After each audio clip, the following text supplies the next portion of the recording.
Hello, welcome back to Blender CC LIVENODING. In this episode, I'll be sharing with you the breakdown of this creation created using SphereChalk and geometry nodes. So you might have seen something similar in the past, but I want to show you something slightly different. So this is exactly, what is this exactly? This is a line objects that's instancing the donut, and we accomplish this by simply injecting a custom normal from SphereChalk into geometry nodes. So as you can see, the geometry nodes is really simple. We are just using align rotation to vector. If I remove this is what it looks like before, like normally if you instance the donuts into a line. But if I use custom normal from SphereChalk, you can see it's aligned properly and it's almost like a object on the motion path. And yeah, let's take a look at the nodes inside SphereChalk. So this is the torus donut. We can change the resolution, change the ring size, so that's easy to understand. But you might also see there's another objects over here, which I'm gonna explain in a bit. So let's get inside here. I started with just a line nodes. It's generating a simple line in X directions. So it's growing in X directions. And I'm using a vector noise to create this kind of worms or snake-like geometry. I can randomize the seed to get a different result. The animations will just gonna work.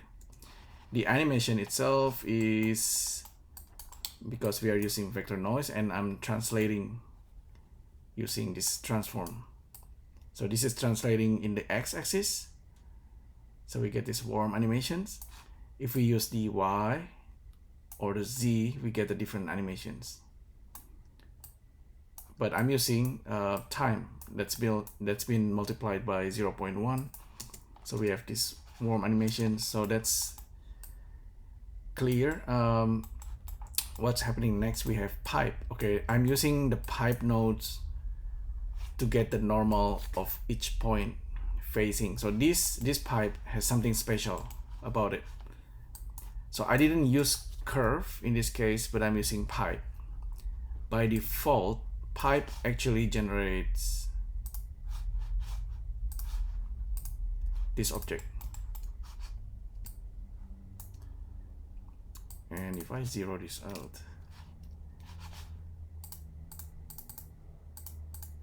so this is a pipe object. If I make changes,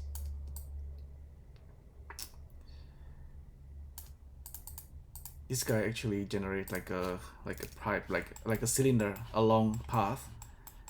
But in this case, I'm simply zero out the z-axis, and then I'm using the polygon normal, face normal, and then use that normal and inject it as a custom normal for geometry nodes. That's why this is actually working.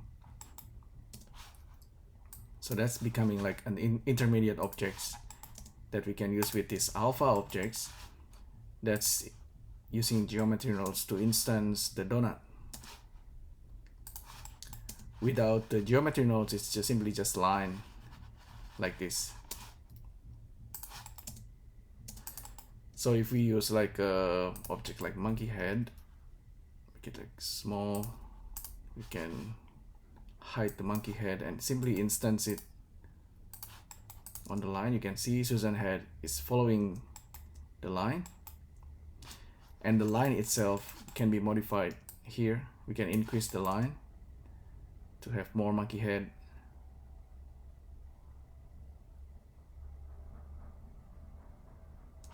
And we can play with the size to control the snake.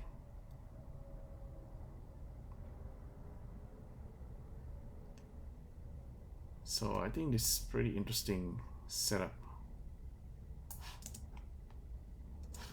It could be, I think it could be better or easier if in the future we have like a like a proper node inside geometry nodes that simply align objects or instance. I think the curve nodes have ability to do that, similar to motion path. We already have resample, and we can generate like a curve bevel along the path of the curve using curve to mesh. So it's very possible to have this kind of align to curve using just geometry nodes. Maybe that's coming really soon.